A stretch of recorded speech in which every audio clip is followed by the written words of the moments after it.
What's going on, beautiful faces? I'm here with Pia, aka Laissez-Faire Lounge, over on Instagram. We've done a Makes bunch of sense. stuff over there together. This is the first time she's making her debut here over on Teaching Liberty YouTube and Rumble channel. And Thank you. we're going to be discussing a couple books. I have only one in the hard copy, House of Wisdom. Oh, you Yeah, have the that's the other one I one? have Oh, no, you too. got yours. And I read the other one, The Eastern Roots of Western Civilization, Yeah. on a digital version. Okay. And I've got that in my loft somewhere. I read it a while ago. So, Yeah, um, so why don't you tell the story about how we got started on reading these two books and why we wanted to have this conversation?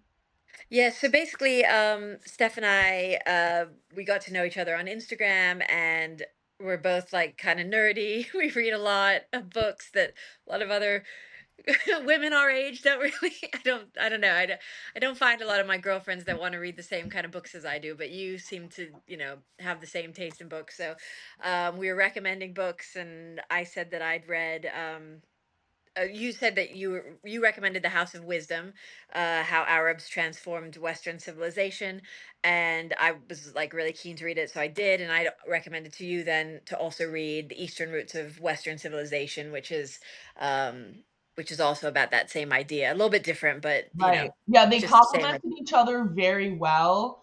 One was much more, I would say, academic in the Hmm. sense that it was really taking on arguments and saying, okay, well, here's a common argument you hear about Western civilization and how they created this idea. Well, here's the counterclaim to that, and here's the evidence to really support how the East was actually more advanced in this thing, or the East actually came up with the root of this idea and passed it to the West. Whereas House of Wisdom was a bit more like about the narrative, kind of about the story. It was a little less sharp, I would Hmm. say, in how it tackled and took on um, the defenders of the East versus West kind of narrative. Yeah, not as like political. I found the East versus West. John Hobson is the author, but I found him a bit more like, sometimes to such an extreme degree was he a defender of the East over the West, that I think, even he could be a little bit dogmatic in it at Right. points. Yeah. And So, I'm worried about like somebody who is perhaps like open to the idea but pretty like staunchly Western civilization, they wouldn't be as open to the arguments in that book. They right. would just like want to like recede back to their like, no, the West is better than the East position. Yeah, more Whereas I just defensive. found myself getting like really lost in the stories. Like they're history, right? Like, and he says like, yeah, I'm coloring in the lines here a little bit.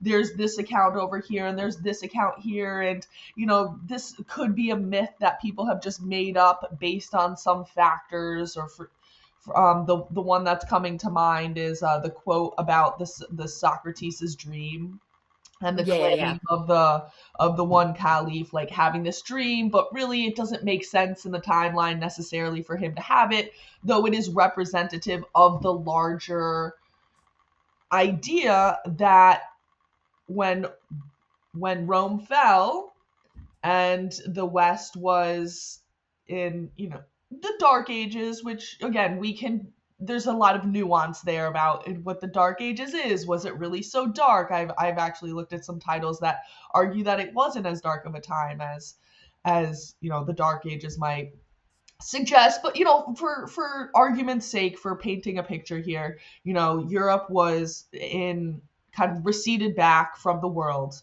was very Christianity was the dominant power there, and the East was actually very cosmopolitan, and a lot of that grand reason and logic and science and medicine from Rome, from Greece and Rome, was actually held and sought out by and kept by and advanced and made a different, what's it called, what am I looking Yeah, for, different added to.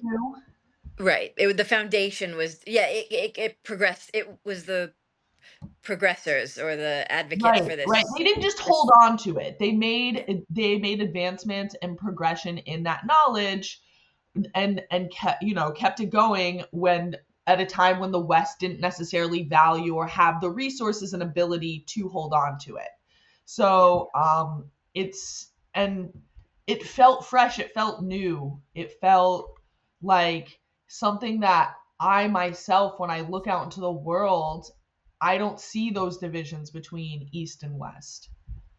No, I mean, I 100% agree. Like I've always known, not always, but I mean, for a long time, I've known obviously that the wisdom from Greece, from ancient Greece, kind of passed into the Middle East, where you had the golden age of Islam, and then during the kind of Italian Renaissance, there was all that movement, the trade between sort of Italy and the Middle East and stuff, and like that's Right, kind of when the idea spread up.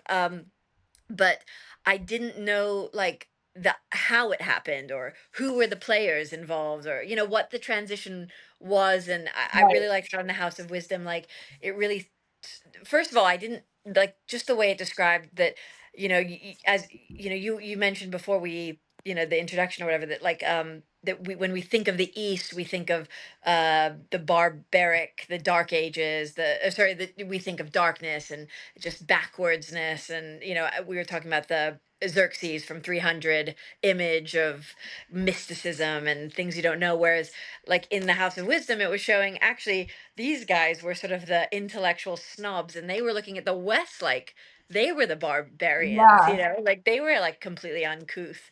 So it's a right. totally And different. it was very cosmopolitan in the sense that I remember the one of the caliphs when he created his temple or his massive empire where he was going to have his main building where he was going to live. He Right, had a Jewish, a Buddhist, and an Islamic um, astrologist come right. to give their prediction about like what was the best date to break ground on that project, right? Like it wasn't this extremist Islamic kind of picture that I feel like always gets painted of the East. Like they're fanatical Islamic and they're intolerant, right? This whole idea like Western civilization, we're tolerant of other people, we're tolerant of other religions. And Hmm. actually, at that time, it was the Christians who were very, very strict, Yeah. and the Muslims who came up with this rather new idea that okay, Islam is the preferred religion, but any if you're of the book, right? If you're of the book, and they sort of expanded that definition as they expanded their empire to include more and more people, like okay, you believe in God too, you have to pay a tax, but we're cool with you. Right. Yeah, yeah. I mean, and that was the whole interesting thing about the House of Wisdom in Baghdad, was that they had like, you know, the Greek and Rome, the Greek ideas, and they had, but then they had the Hindu scholars with math, and Chinese the all of the Asian kind of ideas, and it was all this big blend of, it was like a melting pot basically of ideas. And I think the thing we forget with religions and with cultures is that everything is an evolution, right? So maybe in a lot of ways, for a lot of people, Islam has become something else, but at the time, as with the founding of most religions, Christianity, Buddhism, any religion really, it starts off kind of as like a spiritual rebellion, essentially, like against the corruption that exists. People need a way out, and then they find there's like a messiah that offers them like a way of liberating themselves. And at the time, like Islam was in those early stages where it was more of a rebellious thing. It was the golden age. It wasn't and then like anything, any organization, it becomes very bureaucratic, politicized, and then it becomes the very thing that it was fighting against. You know what I mean? Right. And I also one of the things that I'm just thinking about going back to the popular narrative of East versus West and how for me it just never jived with my own personal experience. Because when I went out to Israel when I was 19, Hmm. and that's in the Middle East. Yeah. And that's where, so I was like in Israel, and I went also to the West Bank, which is where Bethlehem is, which Yeah. is where Christianity was born. And so for me, I'm like, okay, well, I'm in the Middle East, and Yeah. this is the birthplace of Judeo Christianity, which is claimed by the West. Like those two things just automatically don't make sense, right? I Like felt the same way. I'm in the Middle East. Yeah. No, I mean, Like, and I felt the same way when I was in Israel as well. And like, in Jerusalem, you've got that like quarters with all those old restaurants and the melting pot of like different cultures. And it feels very Middle East, like you do feel like you're in the Middle East. It's not this, as you say, like this Santa Claus on a Coca-Cola bottle thing. It's or like, even like Europe, like when yeah. you're in Europe, like I mean, I've actually I've never been like in Europe outside of Heathrow Airport, but I understand the European experience. I would think to an extent of the old world of Europe, right? It's also been around for a much longer time than the U.S. and it has a lot more history, and so even that it's much different than what these European cities look like. Um, Oh yeah, so definitely. I do want That's to read, I guess, and then we can also perhaps pull up from the other book, the Eastern Root or what yeah, Eastern Roots of Western Civ, is like just read a little bit of his hypothesis at the beginning and how he sort of sets it up, and then we'll do the same from the other book, um, okay. to really like lay down the hypothesis here. So he says, it has never been more timely nor more resonant to explore the extent to which Western culture and scientific thought is indebted to the work 1,000 years ago of Arab and Persian, Muslim Christians, and Jewish thinkers and scientists. Popular accounts of history of science typically show a timeline in which no major scientific advances seem to have taken place during the period between ancient Greeks and European Renaissance. Right? So that's like kind of like that main hypothesis I was trying to lay out. It's just the way that we popularly are taught history on like a very high level is that it goes the Greek and European Renaissance, and then there's a straight line, or I'm sorry, the Greek and Romans, and then to the Renaissance. And then Right. we do, when you actually go into the lessons, there is this bit though about the Italian Renaissance and how they were the connection between the East and the West. But for whatever reason, that doesn't make it up into the high level understanding of how it worked. It's just this Yeah. straight line from, oh, Greece and Rome, Western Europe. Yeah, yeah, yeah. They don't realize like the Westerners, the Italians weren't the ones that preserved all those ideas. And if it wasn't for the Muslims, all those ideas I think would be like have gone into the ash heap of Right. history. But it's like at the same time, like there is a unit on Islamic empires, right? Right. But Mhm. it's just like the way that we set up, and I do want to finish reading his hypothesis, but I sort of want to put out I my guess own understanding of like just that one point there. Like that is a like you're saying valid that they don't see the connection between they're right, like there's like the Eastern history and the Western history, and the connection between the two isn't really made. exactly, like his premise of the popular accounts of history and science showing this timeline of no major advances between the two. I want to do like a separate video where I show this, but I did just want to show people like I was like, let me go like just validate this premise. So I Right. went and I grabbed, right? I used to be a history teacher, so I went and I Wow. grabbed a stack of all of my textbooks that I've collected from being a high school history teacher. I had a couple of the teacher editions of the test book. Sorry, school where I used to work. I don't Yeah. even think they use them anymore. That was the thing. And then I have some stuff from when I was in college and grad school. So I was like, let me see at I all the different levels if yeah. this is true. And so I went in and I I love that read you did the that, by the way.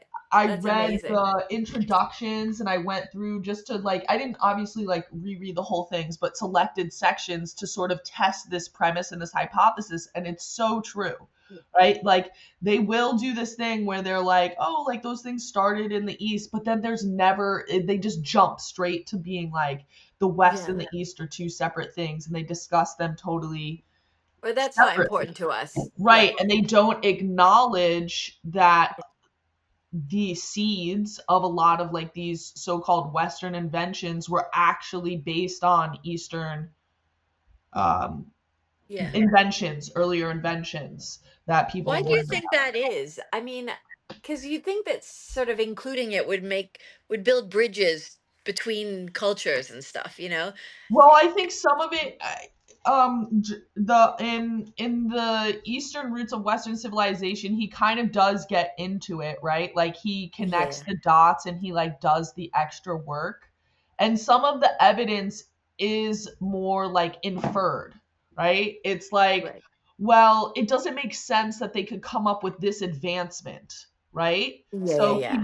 this person must have read somewhere, like there's evidence that the Chinese invention was published in this book, right? So then the knowledge of this thing must have gotten out there. But sometimes, like, it's hard, it's so long ago, it's like you can't prove that that person read this book necessarily, I think. Right, right, right. But Yeah. if you do the work to connect the dots in a way that he did, and I think he could be wrong about some of the things, but I think he makes a very compelling case for Yeah, a lot absolutely. of the inventions. Like I think different farm inventions in particular, he goes through, like with like the plow is a big one that he's like a lot of people don't connect it to this Eastern technology, but it doesn't make any sense that they could start from such an advanced point.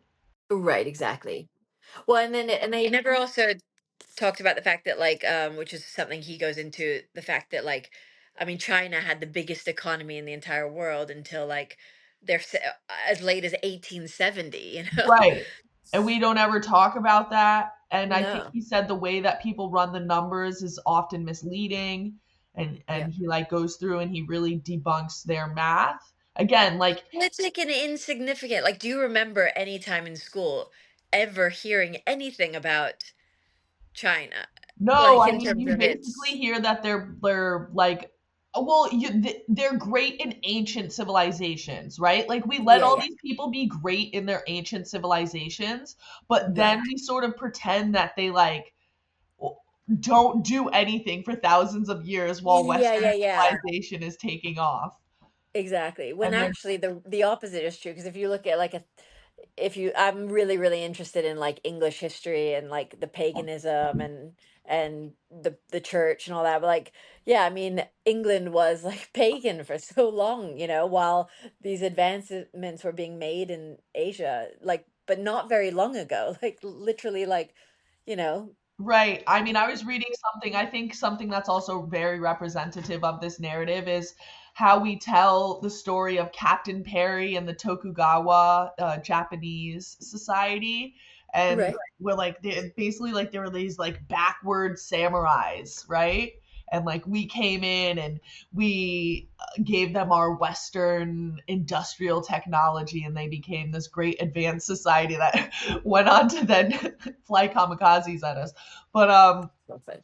but uh, but he also gets a little bit into that narrative and debunking how that's actually not true, and they were well on their way to industrialization and having a lot of these advances before Captain Perry. Whenever I picture Captain Perry, I see Tom Cruise, right, from the movie. Have you ever seen Oh, the right. Yeah, yeah, Samurai? yeah. Where The he Last goes to try, Samurai? yeah, the last samurai. That's so funny.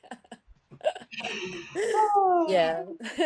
Or like just simple things like we then have to acknowledge that okay, you know, Christopher Columbus would not have been able to get on the boat and sail to America had like the whole mapping culture of the Middle East not been a thing, you know, like And even the um boats, right? He the makes an boats argument that and the the stars, like yeah, navigation.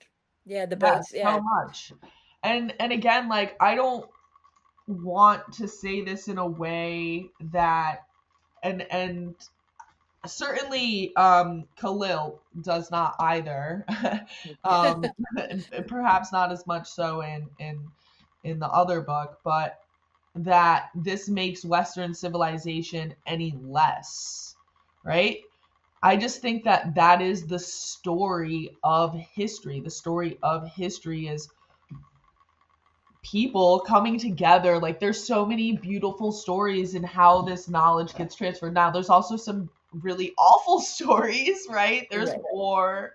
But yeah, even like I loved also just learning about like some of the players like Adelarda Bath and these guys that were like actually doing the translation, like cuz obviously you had all this wisdom, and if you didn't have anyone to translate or actually put the effort in to translate it, like it's just little things like that, like the mechanisms for how, and then how the church kind of like had to reconcile like logic and I don't know. It's just the interesting, yeah, the But that's so, and that's, I think that comes back to this idea of a universal story, that because we saw that same kind of culture develop in the Italian Renaissance, right? This patronage culture.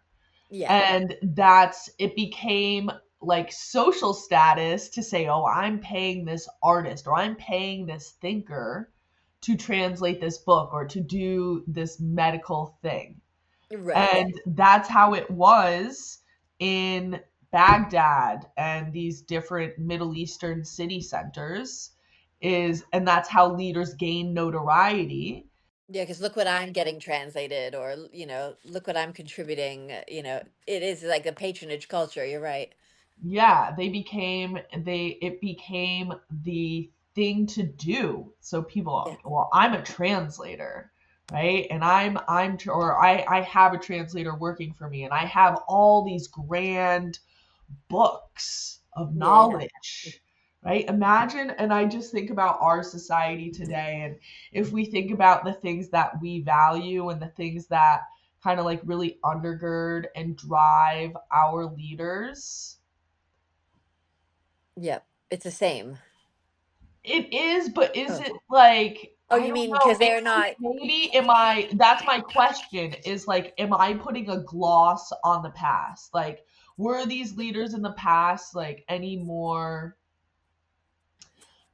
Like noble and grand, like altruistic? seeking after something that was just like more about like organic, pure knowledge, like the House of Wisdom?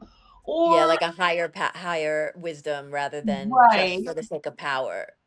and am I putting like a negative frame on the wisdom that our class, our leadership and intellectual classes after today? Right. I don't know the answer to that. I mean, I think from reading it, it did seem like, especially the founding of the House of Wisdom, it did seem like there was a genuine thirst for knowledge. In much the same way that I imagine there was like, I think there are like enlightenment periods, where people are driven more by these higher ideals, and then there are times that are more corrupt, and I think sometimes the more corrupt times give way to the more enlightened times, like right now I feel like we're in a bit of an enlightened era because there's so much corruption, that there's also so many, it's like the birth of so many ideas, and Yeah, I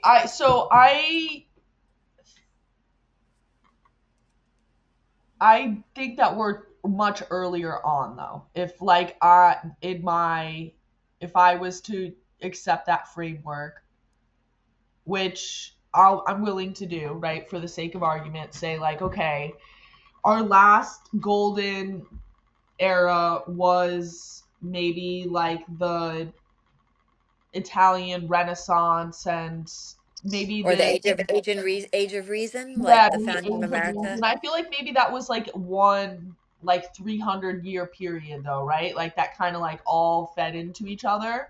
Yeah, And then it's like as soon as they sort of got that knowledge, they were like, let's go out and imperialize everything. So, but there was certainly an element of that too, though, with the the Arabic Empire, right? With they were going out. I mean, their empire was constantly expanding, Yeah. right? And so that's what I'm saying is like, I I don't want to. It's hard to distinguish. Like, well, when is the Enlightenment period, and is there such thing as like just like pure enlightenment and seeking of knowledge for these reasons? Is it always going to be happening in tandem with things that are not as noble? Yeah, yeah, yeah.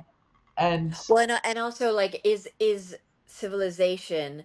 So like for me, I believe, and I think that most of the statistics, the metrics, like will prove this correct. Is that I believe that as a world, as a like a global society, we are continuously striving to get better, right? Like, and it may not seem that way, but I think humans are always evolving to get better in a way. Like, and sometimes bad things happen in order to kind of go through it. But like, I guess it's like a Whiggish view of history, but like yeah, that the evolution is, like we were in, that there was the Greek and Roman, like, the time of Socrates and Plato and Aristotle, and even in the middle, even in China, there was Lao Tzu all around the same time, and then that kind of almost gave, and then those ideas all sort of, you know, uh, got kind of moved to the Middle East as we've read, and then got moved into the Renaissance. And to me, it's more like a flow of like the upward expansion of human beings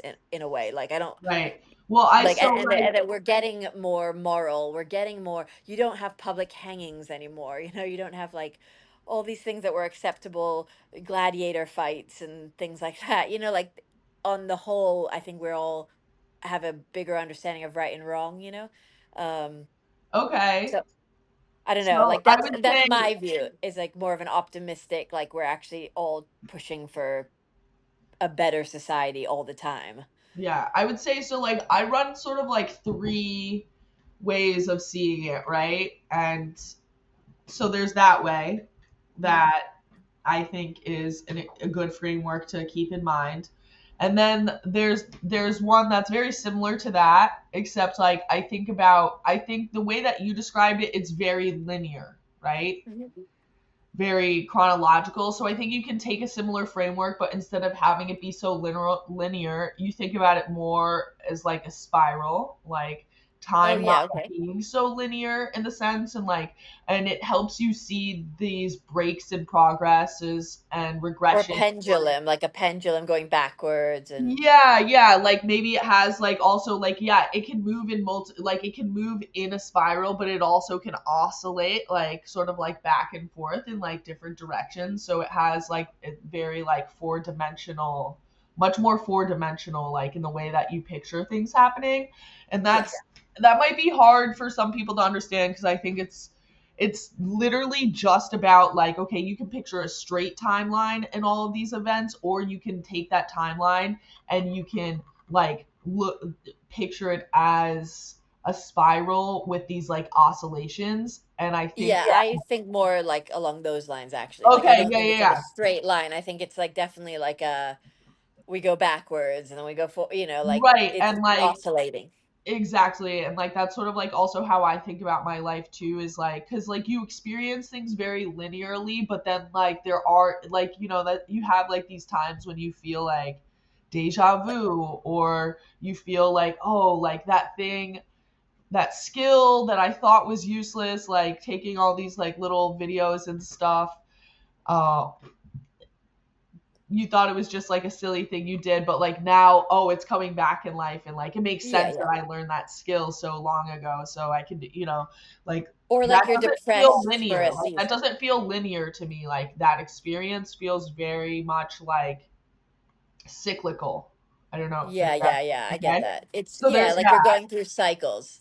And Yeah, also like that, yeah, you might be really depressed for like a year and then, but that was kind of almost necessary because you were, right. you know, like the So dark ages. Like were yeah, like does contrast have to happen also for us to right. like I was talking to my husband about this about like empires and how he was saying like, are empires like good? Have they been good or have they been bad? And I'm like, I don't think you can really think of it like, I don't think of society, I don't think of history as good or bad. Like, I can't say, um like, the feminist movement was bad, for example, because it was women were really angry about something, and it manifested in a certain way, and then something new was birthed out of that.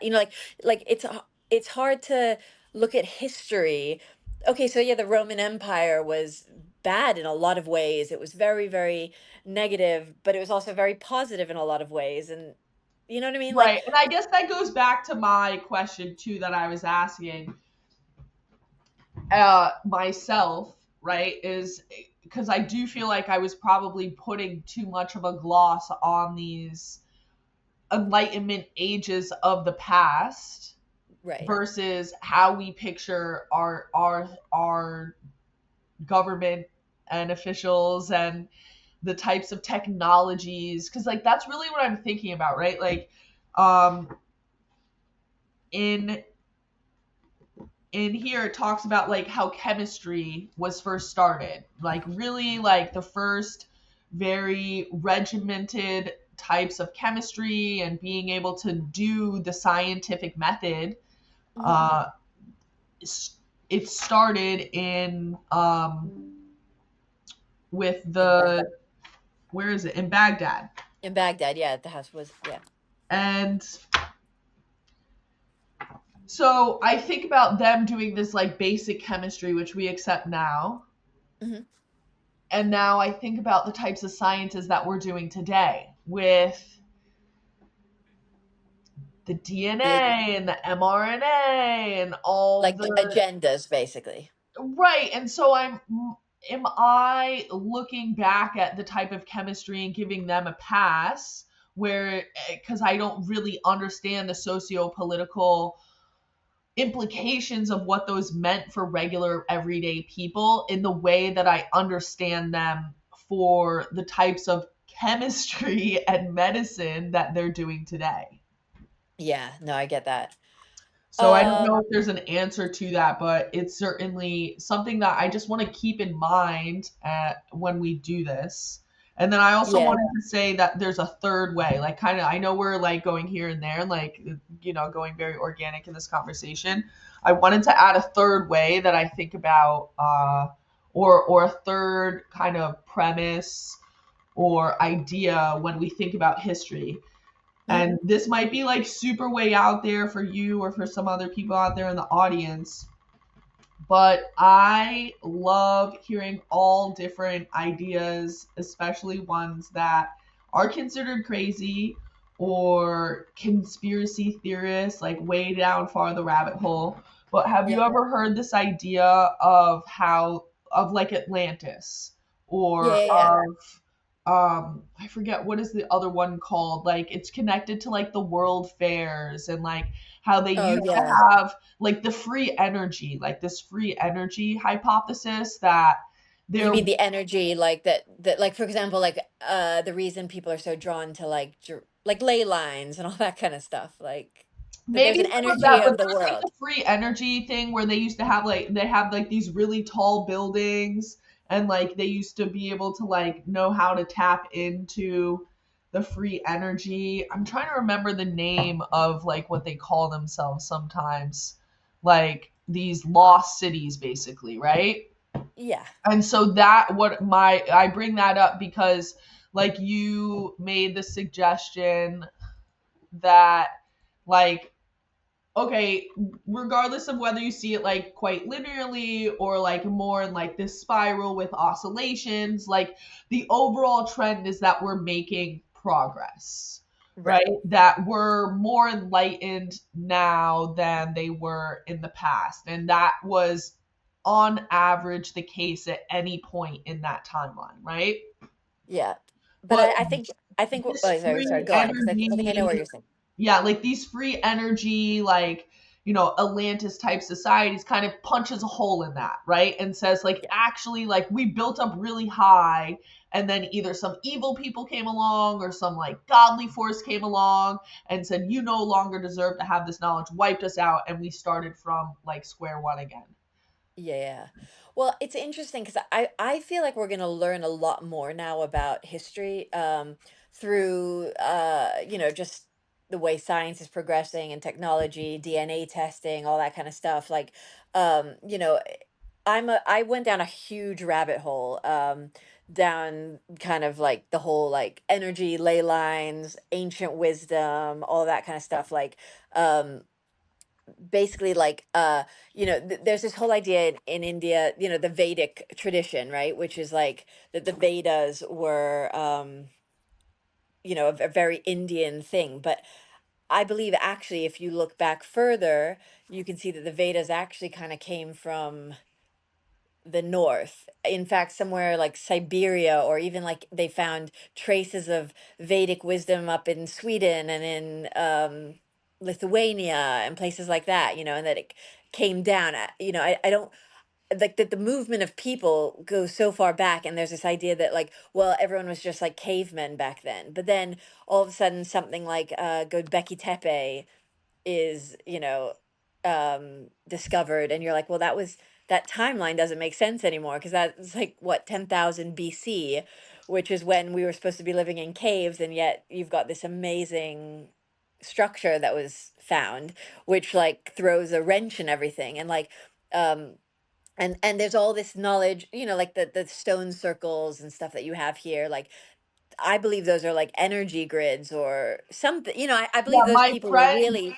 my friend around here has been finding these. They're like, oh, what does she call them?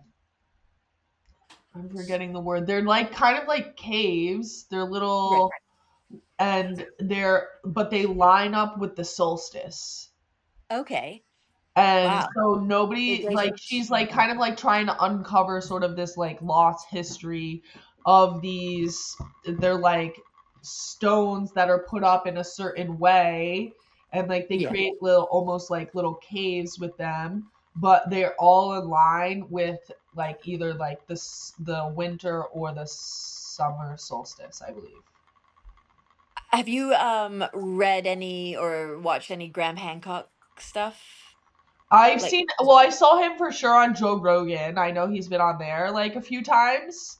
yeah, Um, and obviously he has and like a then, Netflix thing, and yeah, I mean, and then my son has recently been on a big like ice age rabbit hole. I don't know oh, really? really what kind of possessed him to do this, but it's just he's very into watching videos about how it used to be like really cold and then the ice would recede. And so I've been sort of, watching these videos with him, and they've also come across different. It's interesting because all these videos, none of them that we've gotten like push this global warming narrative. They're all like, there's times in history when the earth's been warmer, there's times when it's been colder, and we have these Yeah. ice cores that show it. And I'm like, who was back then making it colder and warmer? like, Right, exactly. I mean, because but that's the thing. Like, I mean, is it possible? Like, anything is possible, right? We could have had right. like 10 amazing civilizations before us, and we would not even know Right. about Well, it. they've come across evidence with like animal bones that were like 40,000 years ago when nobody was supposed to be in the Americas. And they're like, Yeah, exactly. was this a natural occurring incident, or were these brought here by humans and, to store their meat in different ways? So there's Ancient certainly aliens. Ancient aliens. we haven't done the ancient aliens stuff. We haven't done the ancient aliens. I don't know. I feel like a lot of the space stuff is more of a psyop. I feel, not that I'm not interested in any of that, but I think that it's like supposed to get us to like not look out there, because I don't think they really care for us to like understand the way that the stars work or any of it really works, but like it's more of like, oh, your mind is out there, like, oh, like you're thinking about everything that's really way beyond, when really like all of the knowledge and the roots and the understanding is like right here it's Yeah. like in the oceans, it's in the seas. Like they want us like thinking out here, right? Like all those new age people, they want your vibrations like way up here all the time. Like they Yeah. don't want you to be grounded. They don't want you to like understand what like your Your part in embodied the universe. experience here. Yeah. No, absolutely. I mean, I think this is what I'm saying is that I think that nowadays, right, with like TikTok and with all these technologies where we're all sharing ideas at like such a fast rate, right? Like, and the idea of like string theory and the idea of like, you have the experiments like Schrodinger's cat and, that all these different disciplines like history and science and physics and this and that are all coming together in this really interesting way to try to explain the story of us. And in order to do that, you have to get rid of narratives and you have to actually look at what has happened objectively. And if that means like looking at the fact that a lot of knowledge came from the Middle East or whatever, like, or that if the Indians have to let go of the fact that maybe the Vedic idea wasn't created in India, even though the agenda is to be like, oh, this is our knowledge, but maybe it went further back, that actually that's interesting. It doesn't need to be a threat. It can be just an interesting thing. If we can all just stop being on a team and just start being on, let's figure this whole thing out, then I think then life gets really interesting. Right. Yeah, for sure. And that's always, I just feel like kind of how I've naturally saw it. And there's always just this one video that I come back to that it's just always in my mind. And it's a bill it wasn't a Billboard Chris video, but you know Billboard Chris? No. He's the dad who walks around with the sign that says like, the definition of a woman is like, and like there's Okay. no such thing as trans kids. Yeah, yeah, yeah. And then okay, so he was in London, Mhm. and it was during the one of these Palestinian protests, like pro-Palestine protests, Okay. right? And so there was some interaction where it was like Billboard Chris. It was one of these like Antifa types, and then it was a young Muslim like woman. Do you know about half of these kids trying to propagate anti-LGBTQ propaganda? He's trying to tell children that they're not allowed to be trans. Yeah, they're not. Yeah, they're not. They're not. No, listen.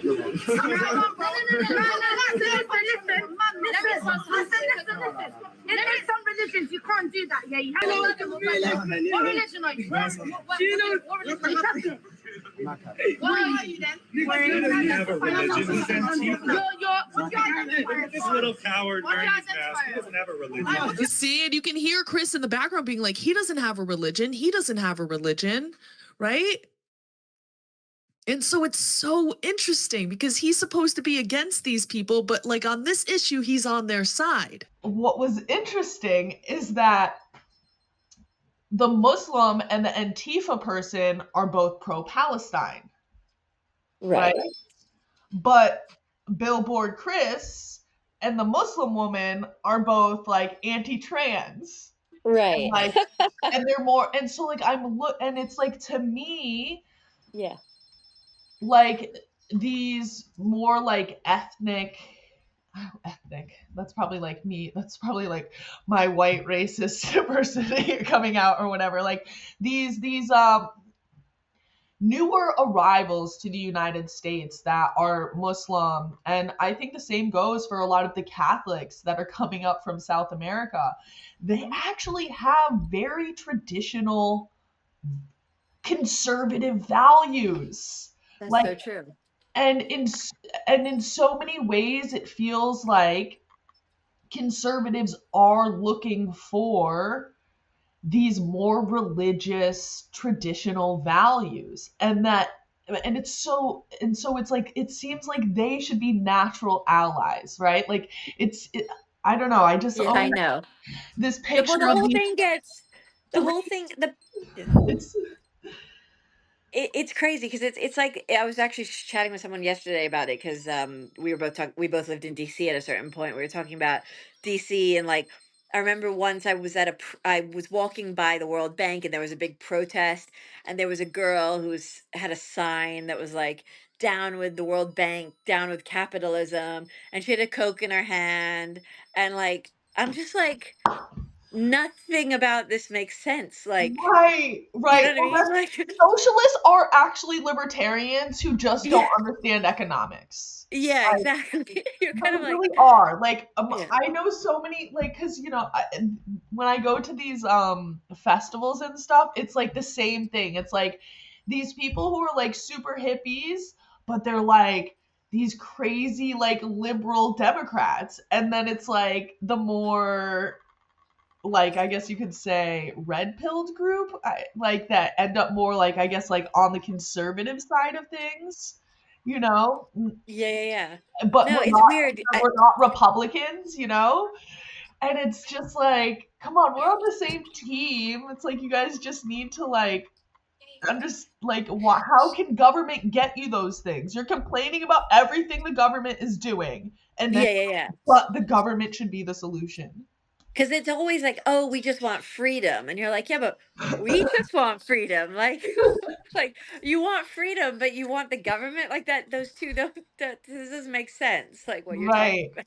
But But that's I what think, I'm saying. Like, I think that a lot of people just don't understand. And I think it goes both ways. Like, we can blame them for not understanding economics, but I think too many people, like, quote unquote, on our side are too quick to be like, those dumb socialists. When really, like, no, like, if you actually talk to them and don't get caught up on the buzzwords of what they're mhm. saying, like, literally the same thing as you. Yeah, You because know? I find myself sometimes like reading like things on the like what is it, the Communist News Network or something. There was some not Communist News, there's one communist newspaper, I can't remember what it is, and sometimes I'll read Something the like that. articles, Yes. you know what I mean, and I'm like, this article sounds very libertarian, like it doesn't sound communist, like I don't Well, understand. when I read Das Kapital, Yeah. and this is probably going to get me like canceled from all the libertarian circles or whatever. um, but when I read Das Kapital, I'm like, okay, at a certain point he goes a little too far here and like kind of like misses the point. But like all this stuff about like the power being with the people and like everybody coming together in these small groups to like figure, like, Yeah, that's like I'm like, this isn't all bad. It's just like the but then what, like how does that, yeah, how some is of what the you're saying mechanics then don't translate to quite pan Stalin? out, right? Yeah. But I feel like people just say like Das Kapital bad, Yeah, like, yeah.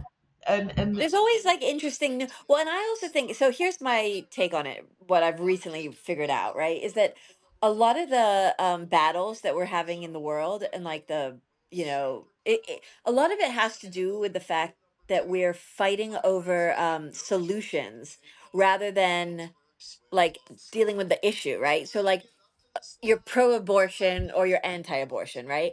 Like if you're pro-abortion, it's like you don't want a young girl who got raped to you want to give her some justice, whatever it is, right? Like there's like moral reasons they have for being that way. If you're anti-abortion, there's moral reasons, and so you can sort of put yourself in both shoes and understand that there's more, they're trying to be moral, right? But the real issue is, okay, we're talking about unwanted pregnancies, right? So this is an unwanted situation. So how do we create a society where those unwanted situations aren't even an issue anymore, right? Like where people are living the lives that they want to right. live, and like I feel like it's a lot of just talking about Well, issues rather than I think like fighting over the solutions. yeah, I think that there's two things that I would add to that is that a lot of times people want their solution mandated from the top down, but Right. really like the way that you create sustainable change is going to be from the bottom up, right? Yes, Like, absolutely. you need to not worry about the abortions that may or may not be happening in the next city over, the next state over, like, all around the country. Like, you like, what you should focus on is getting to know the people and your neighbors. Like, and that's sort of like where you can control and influence people and make sure that people either have access to abortions if that's what you want, or maybe they don't have it if that's not what you want, and you're trying to make sure that you have the culture that either supports people who are pregnant, maybe are young. And that, I just think that we have this idea that you can just mandate things from top down and that's how change works, but really it's a bottom up solution. And like, if you look, I have a whole other thing I want to do with this book called Centers and Peripheries, and it talks about like how change happens, and it actually doesn't happen at the center. Change happens at the periphery when the center, it thinks it's more powerful than it is, that it can control more than it wants. But I digress. The second point I wanted to say was, all right, so we talked about the bottom up change. Oh yeah, the other thing I wanted to talk about was the way that also has to do with the breakdown of community. Is ideology seems to be playing on a very deeply rooted evolutionary need for community. And because the family structure, the tribal structure, the community structure has become so broken down, the mechanism that we use to fill that evolutionary need is ideology, right? And ideology doesn't have that same like grounding effect as being in community with real people who are really in your lives and you're all working together in a very close fashion. And I think that phenomenon with ideology replacing those things has led to a lot of, I guess you could say, interesting social and political dynamics. So that like would complicate the picture that you presented, with like people fighting over solutions, I guess. Like, yes, Yeah, no, I get that. Well, this. but what about like the idea of, so I'm a big believer in the power of thought, right? And I think governments are a manifestation of collective thoughts, right? So if we're and if you want to take it back to physics, right? Like the idea, like the whole experiment of Schrodinger's cat, when we observe something, that thing changes, right? So if we're looking at society and as a whole, I think most people these days look at society and think, oh, it's a shit show, right? It's a horrible, sorry, place, but like, oh, it's awful, like, terrible, blah, blah, blah. And that collective thought then, like what you look at becomes the reality of what you manifest because you live a certain way to Oh yeah, expect I that, agree with that. I agree for you know what I mean? sure So with it's that. kind of like, in a way, like, so for me, I can't affect abortion or whether people are gonna live this way or that way or any of this stuff, right? I don't personally, I like don't, I don't like the idea of abortion at all, right? I just very like find it really just something that doesn't really Yeah, yeah, resonate with me. But I'm personally, I am pro-life. Politically, I'm more pro-choice, just like for similar thought process. you know what I mean? Like, because you're Yeah. kind of like, well, so all I can do is decide I live in a great place. I live my life is great, like, and I'm manifesting or I'm creating a life for myself that I can be proud of, and I have to then be strong in certain decisions that I make, be disciplined in order to make that happen, live a life that I can be proud of, and then hopefully if I become that, it's this whole typical cheesy Gandhi be the change type Well, thing, but like it right. rubs off because it rubs off on your friends, and it rubs off on their friends, and then it rubs off on, and like before you know it, like one person can change the world in a lot of ways, you know? Yeah, yeah, I agree. And it's not to say that you're ignorant of other issues that are going on, or that you don't care about the plight of people in other continents that are suffering terribly, and No, of even course perhaps not. in ways indirectly caused by you because you have a phone that contains precious metals, that some Of kid in course. Congo, or, you're paying taxes and your country is the one, bombing people in lands, like, it's not to say that you're ignorant of those things or that you don't care about those things. It's just to say that, okay, I do think, perhaps if you're a big political player or whatever, you might be able to impact those things. But as a regular person, the most important thing that you can do is focus on your small community and manifesting those things in your circles. I mean, like how we started our session today, I was just trying to think about some bigger ideas about, where some of the things that we're doing might be able to lead to. And I think that's important. So Absolutely. I think that, and I think that's also like why these like psyops are so powerful on a national level, is because like they can get everybody thinking like, oh, the world sucks so much, or oh, like, this Yeah. issue is so important. And they really do like manipulate us in ways that we don't understand. And so, you can When it think has a like, oh, direct I'm a political activist, like I'm, really making a difference on this national issue, but really you're just a pawn in like some other person's thing, yeah. Well, and thing. it appeals to something in your own body, really, right? Like it's like a I don't know, like so when I think of all that kind of stuff in the world nowadays, whereas maybe 15, 20 years ago, I would have been really wrapped up in it. Like I was really very political when I was younger. I ran for office, all that kind of stuff, right? Now, like it's almost that noise has a disgusting feeling to me. Like it's just so not what I am focused on in terms of what Right. I'm trying to achieve.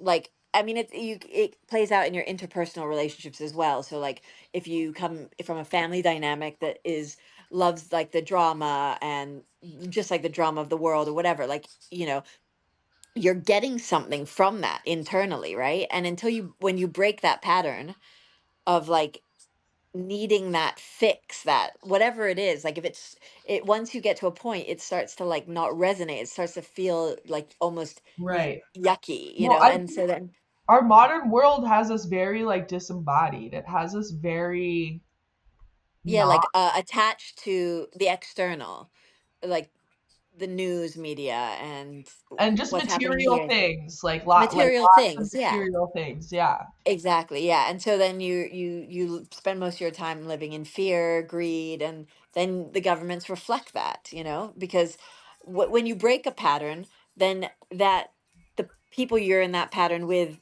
also change, and then they change. That's where Right. I think the Well, yeah, effect comes in. once you get that feeling of getting more grounded, or like right now, I'm going back to my carnivore diet, and once you have that feeling of feeling satisfied versus Hmm. feeling full, right? Like a lot of Yes. times when you eat food, you're like, oh, like I'm so full, like, and you will mistake it for being satisfied. Yeah. But then when I Absolutely. go on this carnivore diet, I'm like, oh, like I'm actually satisfied. Like I don't have cravings. Right. Right. And You're so not on like that once roller I have that coaster. experience, and even sometimes like when you revert back and you lose the discipline or whatever, it's like what you're missing. Right. So it's like Absolutely. once you like get grounded in your life, it's not that you're like always in that state. Like you can get sucked back in, you can, lose the discipline you need to be able to like stay grounded. Um, but at It's least that craving. you know what you could have. I just feel like you don't know what you don't know. And so if you're just like socialized in this world where everything is so materialistic and everything is so media driven and controlled by the national narrative, and you don't have that actual experience of like, my friend said this the other day, she was like, I always heard that saying, it takes a village, but I never really felt it. Like Yeah. people would just say it in passing, or you might have a friend that, watches your kid here or there or something like that. And be like, oh, it takes a village. But like for the first time in my life with the everything we're doing up at the farm and the church, it's like, oh no, like this is what it is. Like Yeah, this yeah, is yeah. what it means to have a That's village. amazing. Yeah. So I thought That that was everyone really realized that profound. you contribute your what you need to. Everyone's at 100% also. It's not like anyone's taking anything from someone else without, like there's like a trade aspect to it, like the takes a village thing. It's a very libertarian idea in a lot of ways, Yeah. like, and I think it brings it back to the whole, House of Wisdom and Yeah, let's Eastern bring it roots back. Let's invested. bring it back. Yeah, yeah, yeah. Just to bring it back, I think when you do detach from the material realm, right? Like, and you are more centered, then you're not as attached to a country. You're not as attached to a worldview. You're not attached to the West or the East. You're just interested in learning. And I think then you resonate less with the books, like the political pundits that have these books that are like, this is evil or that's evil or whatever. Like those books just don't resonate with me. There's no part of me that wants to read a book like that. Whereas something like this, which is scholastic and this guy is looking at all angles and actually doing the work. I mean, there's a few pages in the middle that are just these beautiful like documents from, like God creating medicine and bestowing the healing arts on doctors, from the Latin translation of Avicenna's Canon of Medicine. Like, I mean, all these kind of things, like it's just fascinating to like go back and then look at this with no agenda other than to learn. And it just shows, it reminds you that humans have very much been the same for a long time, in the sense Yes. of like, it's not like people back then were dumb, right? Like they were curious. They had the interpersonal relationship drama. They had, it's just, humans are very much, have been very much the same for a very long time, driven by the same base set of emotions. Of course, they express themselves in different and curious, sometimes good and sometimes bad ways. But I think that, another habit that we get into is just this idea that we're so much more advanced, we're so much more moral, we're so much more whatever now than they Yeah. they were back then. And I still think it can be true, like your hypothesis about the progression of how things went. And maybe there were some amazing lost cities in that time, and we reverted back a little bit lower. Maybe some of the oscillations and spirals are a little bit more messy. But I still think it can be true that there is a general sort of higher enlightenment, but like we're not so much more enlightened. Like don't get it No, no. twisted, Yeah, like yeah, yeah. we're We're all still still just those. trying to, we're just going, yeah, going with what we are given. And yeah, it's just interesting. Like I enjoyed reading these books just because it is about like, the thirst for knowledge and like, um, just how the, like, how easy it is, I guess, to put, I don't know, to convince people of something, but then the minute they just as an example, like I was always told like conservatives were evil, right? There was this agenda that like, I don't know, that like Republicans bad, Democrats good or whatever for a long time when I was younger. And then I like found a book in Barnes and Noble and picked it up and started reading some of the things that the conservative thinkers had to say, and I was like, oh, this is really interesting. Like I never thought of it that way. Or like here in the UK, like there's this idea that um paganism is like witchcraft and it's evil and it's shrouded in mystery and this and that, and then you learn about it and you're like, wait, You're like, no, hold hang on. on, you Englishmen Yeah. were pagans. Yeah, you guys, first of all, every Christian religion comes from a pagan religion. And all these pagan religions are just like harvest festivals. Like they're just symbolism of like, like doing the, like Blazy, can you put it down for a second? Of like doing the harvest and It's getting like what. darker out. Like, let's Yeah, think yeah, it's getting about, darker, and the green man, it's you're getting killing the green lighter. man, meaning like the nature is dying for the winter, and then Yeah. and actually, I heard somewhere that like the sun going down for like 3 days, like it kind of is the original story of Jesus Christ, like a lot of those ideas come from paganism, and but how easy was it for them to just say this is evil, like these women that are just midwives helping women with herbs and stuff to get pregnant, like they're evil witches because they have a power that we don't understand. And like, or the Middle East is just a bunch of evil people, like darkness. Nomads. Yeah. Yeah. And you're like, what? Like, no, they aren't. They're like geniuses. They were so much more civilized. Like, how gullible was I that that it was so easy to like cover all that up for so many years for me. I don't know. Yeah. You know what I'm No, saying? I agree. I agree. You know, Oh, we got to be open to other stories and understanding other perspectives.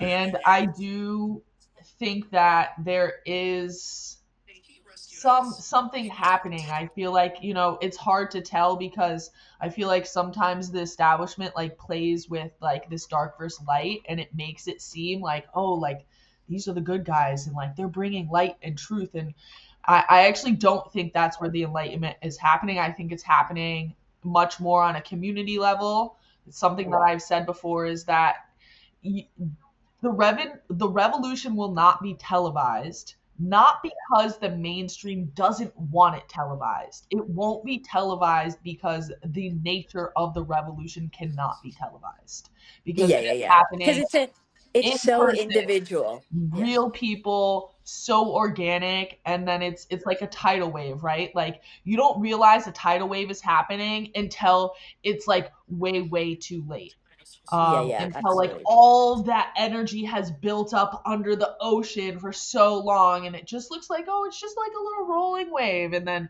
boom, it's coming. So I think we're still very much like in this like underground, underwater, like building up that pressure and everything that needs to happen to like break the Definitely. earth, that then Well, because creates the role.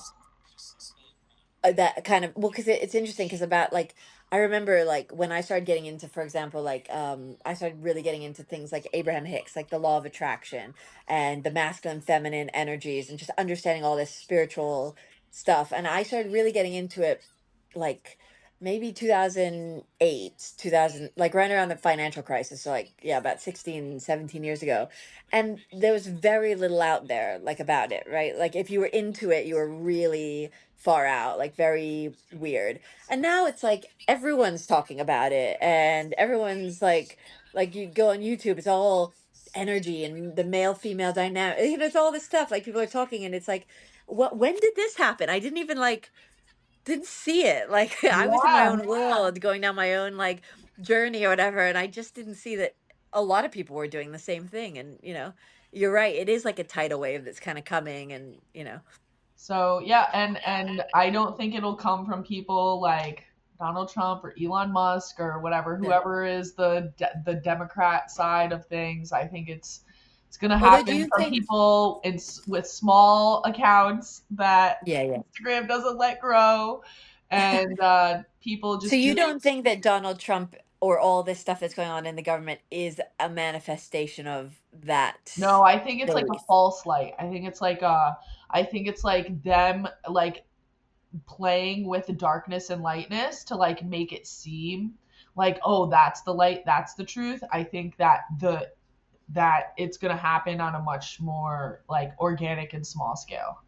And like so Right. like and I think that like there's a lot of people who are in like the conservative kind of freedom movement who are getting confused by that. They're saying, oh, well, that's the light, that's the truth over there. So and they're actually giving their energy to that system rather than putting it like Back in. down here, like in this growing sort of like Yeah, yeah, yeah. rumble like seed, you know, because it's very enticing. Like a lot of like controlled opposition is actually just controlled opportunity, right? It's Right. not people who are really in on the plan, but it's people who are like, oh, like I want to be part of the freedom movement, I want to make a difference. And so, well, I can easily like grow my account if I hang out with this group of people who Yeah. again, like they say a lot of things that I like, you know, at various times, but even I can feel it like on a very like low level that I'm in, like when you start getting money for doing something or when you start hanging out with certain people, like, you know, like even like if Fox News asked me to come on, like I'm not going to go on Fox News and be like free Palestine, you know, like Yeah. nobody's going to hear me if I go on there and say that. and I'll Yeah. never be asked to come back again. Right. Yeah, So like, why would I go on Fox News and do that? I would go on in Fox News and say something that's a little bit more milquetoast. nuanced. Yeah, a little bit more nuanced, a little bit more, like, so people can hear me and then they hopefully come and seek me out, and then like I can go deeper down with them. Yeah. Because you need a bigger, longer platform than just sound bites. And Right. Yeah. It- Like, because people have asked me that, like, well, why didn't you go, like, when you've been on there, like, why didn't you say this or why didn't you say that? And I'll be like, what's the point of going on there and doing that? Like, Yeah, I'm exactly. just never going to be asked to come back again.